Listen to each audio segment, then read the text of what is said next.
welcome to Kendal Mountain Festival. It's Saturday and we're having one of our penultimate live Q&As with some of the fantastic filmmakers that we've had this year at the festival. First up tonight, we've got Jay Mcmillan, who is the editor from the beautiful film about Everest, The Ghosts Above. So without further ado, can I welcome Jay to the screen? Hi. Hey, how's it going, Claire? I'm all right, how are you? Yeah, I'm good. Thanks for having me. Where are you dialing in from? I am in Whistler, British Columbia, Canada, in my small bedroom apartment editing studio. Yeah, nice. Good studio. Yeah. What's it like over there right now?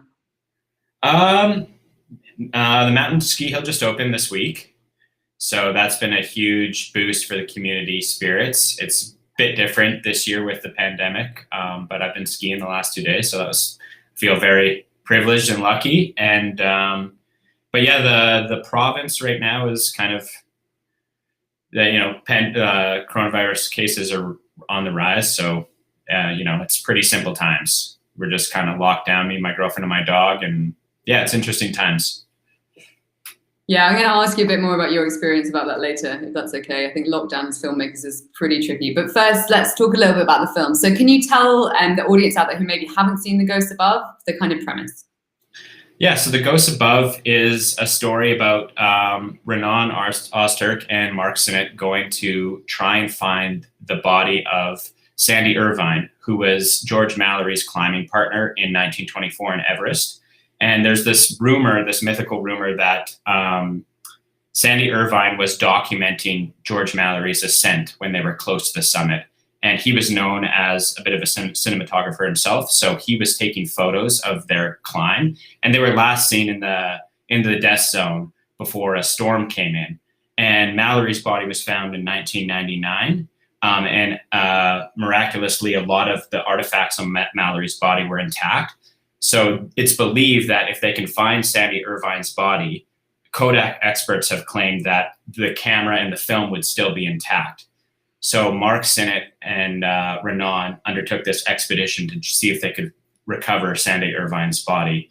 And there was actually a more formal documentary made called Lost on Everest by Nat Geo about the film. And this was more of a behind the scenes look at what Renan's experience was like as a cinematographer and photographer himself, documenting the expedition for National Geographic. Okay. So it's quite a tense, almost detective story, but with a very personal edge. Yeah, exactly. They're kind of on this kind of like manhunt for this camera, but Renan has kind of a long running history with Nepali culture, climbing itself, but he's never done an 8,000 meter peak. And he's always had kind of a love-hate relationship with Everest itself, because I guess it's not, it's kind of like takes all the spotlight in the climbing community, where he's been more interested in doing more unheralded climbs.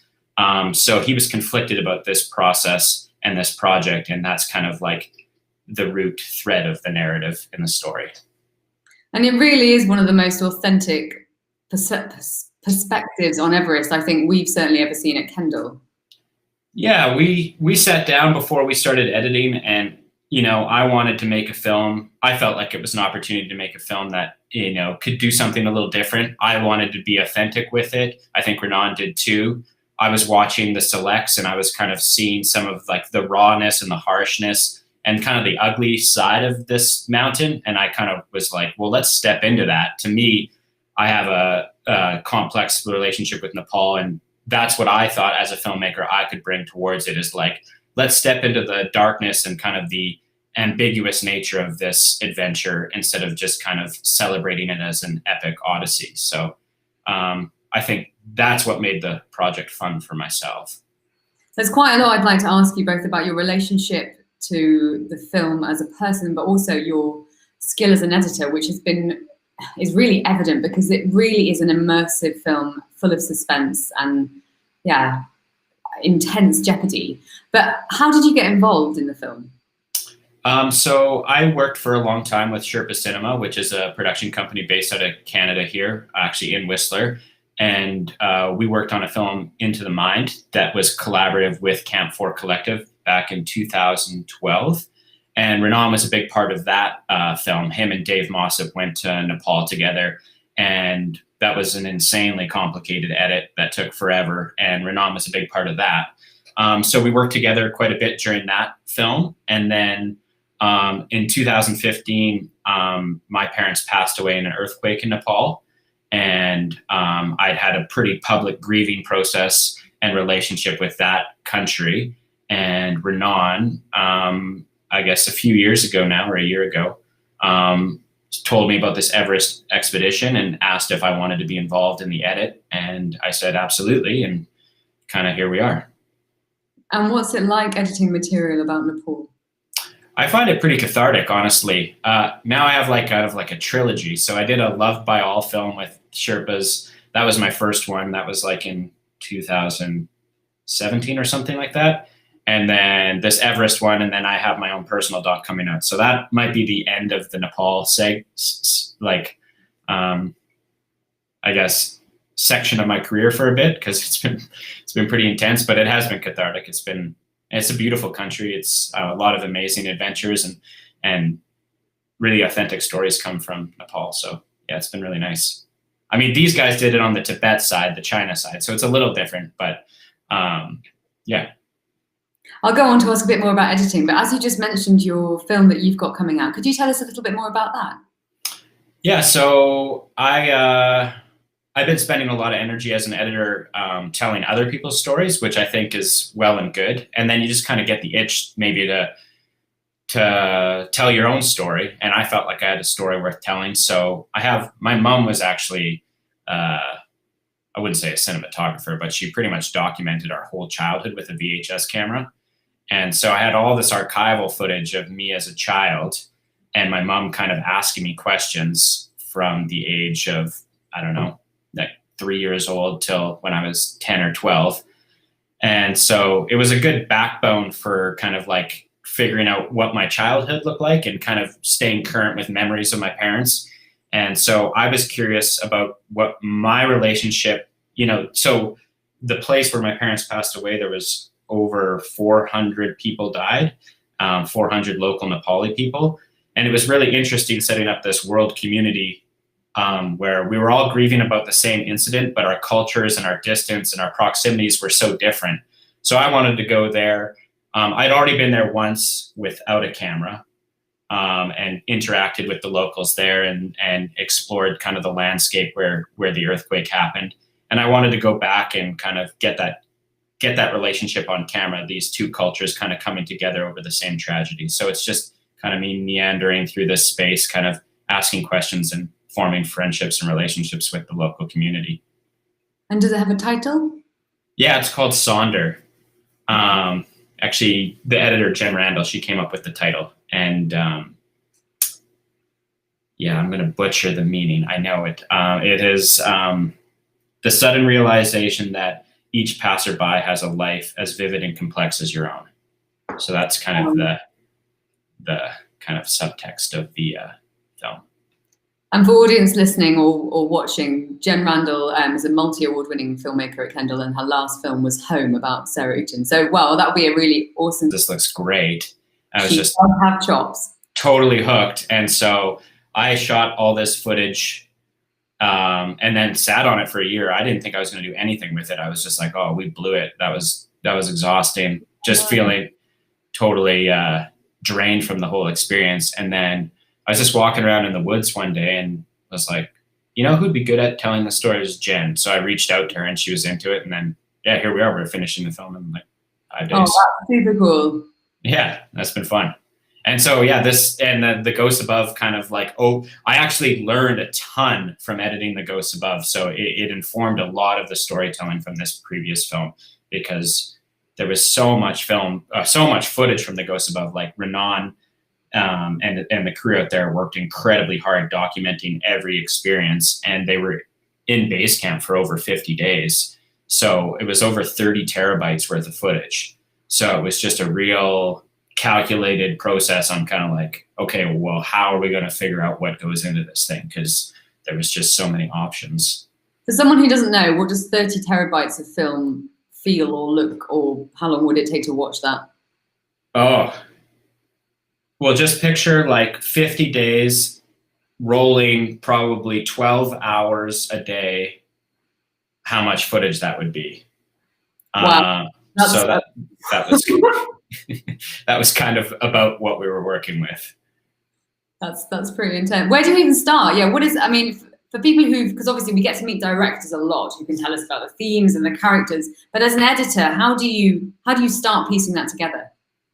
I think the best way to do it is just not to rush. Like I feel like the selects process is super essential. So you just have to watch all the footage and you talk to the director and you kind of agree on a style or a tone, and then you watch the footage with an eye for like, okay, what scenes are going to help me tell this story? And I like to look at things like, okay, what scenes are going to help tell this story without us having to explain things like, is there a sound bite on camera? Is the image visually saying something?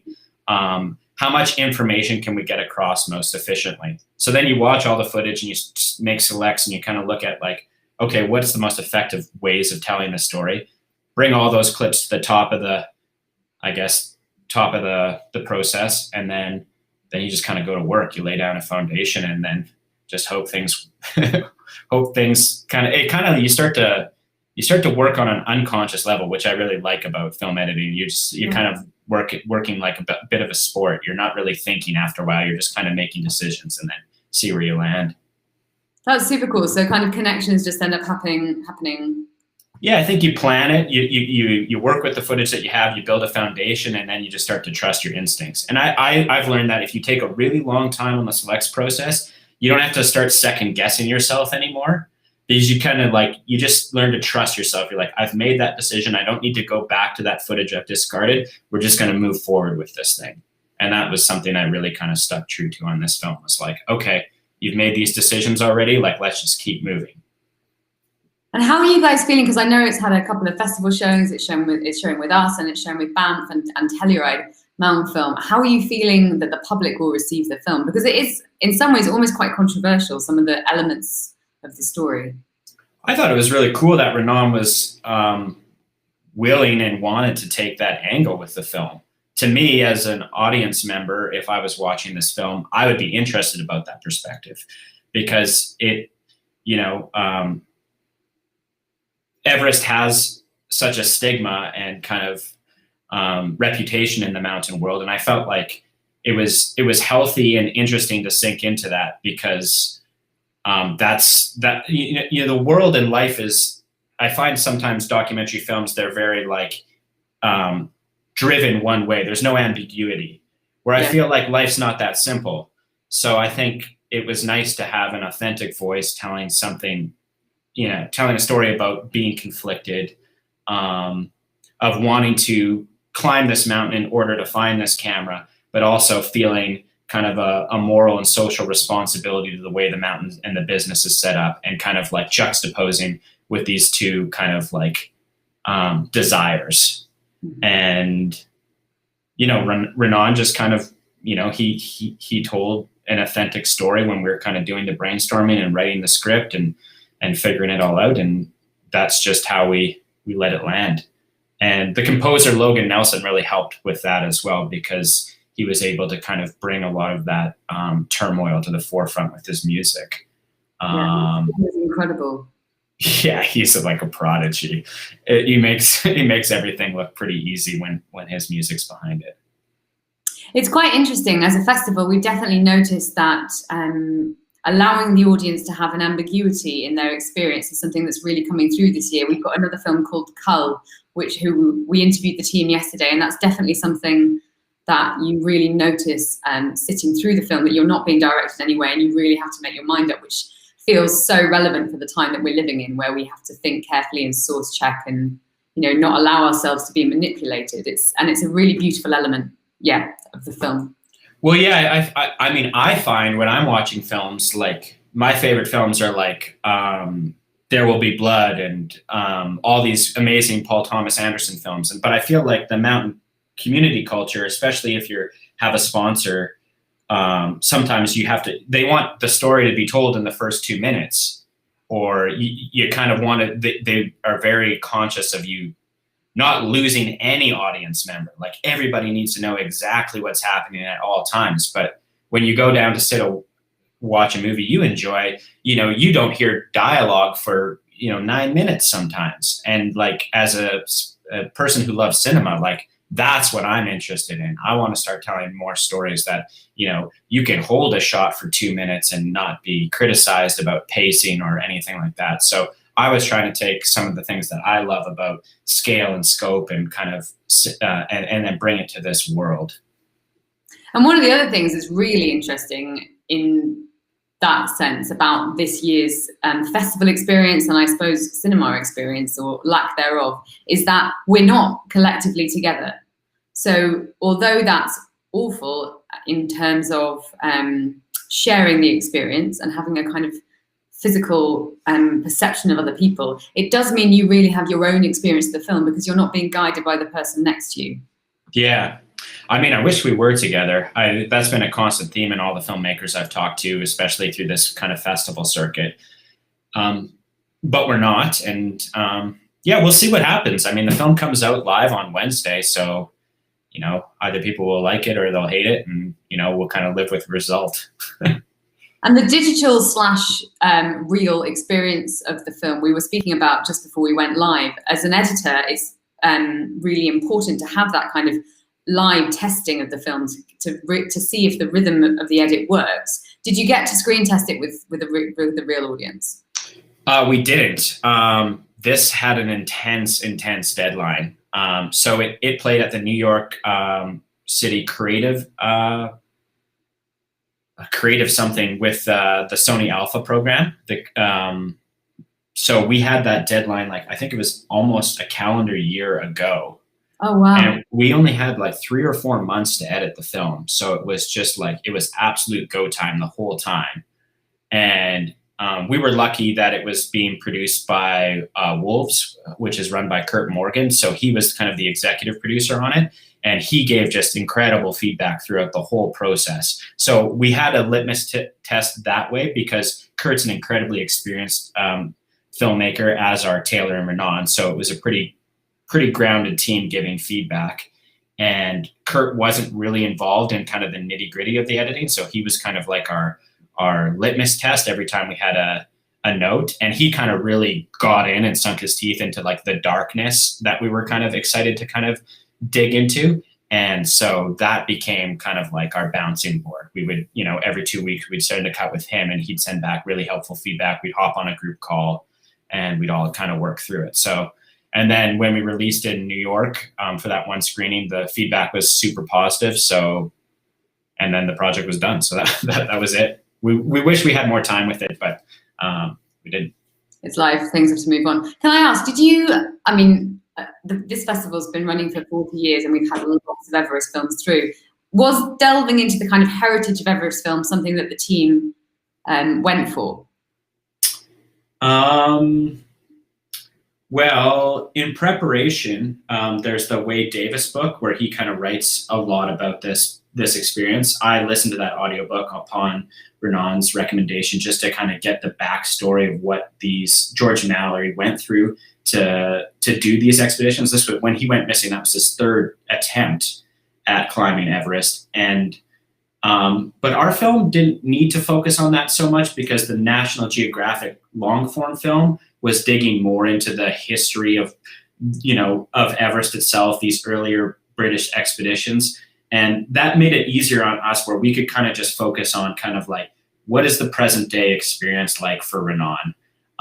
And pay reverence to the way these earlier pioneers documented and interacted with this culture and how that interaction with the local culture has evolved over the years. So it was nice actually not having to feel like, oh, we have to tell the whole history of Everest. Yeah. Because I just feel like we wouldn't be able to do that properly with the time and the scope of the project. This was originally supposed to be just a 10 to 15 minute behind the scenes film, and we just kind of kept evolving it. Wow, and it is evolved. I'm really glad you did because it's got real breadth and tenderness. I wanted to ask you about your experience of lockdown because I'm interested how that's been for people, especially people who've been working behind the edit. Well, lockdown is good to editors because it kind of like justifies your hermetic existence. Yeah. You know, it's quite not a ton changes, but you know, like everyone else, you kind of miss your friends and your family and your freedom to go on a trip or kind of but at the same time, you're also like have a huge wave of gratitude hit you for the things that you do have, your health.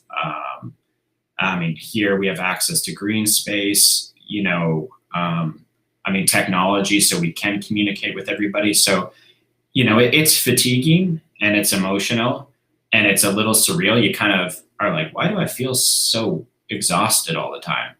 But I think on the other end, it's been like also incredibly positive for just kind of like taking a step back and being like, hey, like, let's look at these simple things and look how good we have it and honor the relationships in your life that make you feel, you know, important and loved and share in that community. I feel like that's been the silver lining of this whole thing. I mean, who knows where it's going to go, but yeah, lockdown's been intense, beautiful, trying, every kind of emotion under the sun. How about for you? Me, well, similar, I think. It's been a real privilege to work on the festival through this period and be working to create something which will give people relief and inspiration. I mean, the theme of the festival was chosen before the pandemic began, and we chose nurture, which was following on from the previous year's idea around openness, to try and make us more open-minded, but also to make the festival more open to bring more people in. Mm-hmm. And then to nurture, like this year, to nurture those communities and to nurture ourselves, and of course, most importantly, to nurture the environment. And then as the year progressed, it just became an absolutely essential part of how the team worked and how we thought about curating the festival. So it's been an incredibly inspiring thing to be part of. And it's this, you know, the last 10 days and as we go forwards, continuing to deliver these stories to people through what's I think going to be a very challenging December. I feel really humbled. Thanks for asking. It is going to be a challenging December. I think now it's time to kind of keep the well full of like the positivity, because I feel like we're in for the long haul here. Yeah. And I think these stories, we were so surprised by the creativity that we received in. We had, you know, I said in an interview yesterday, we had a huge number of submissions, and we really felt that people might feel shut down by lockdown and the experience. But I think if you were lucky enough to be in a situation where you had some space to think, to be creative, people have really... Absolutely. There's a huge catharsis in being creative, and filmmaking and film editing is no different.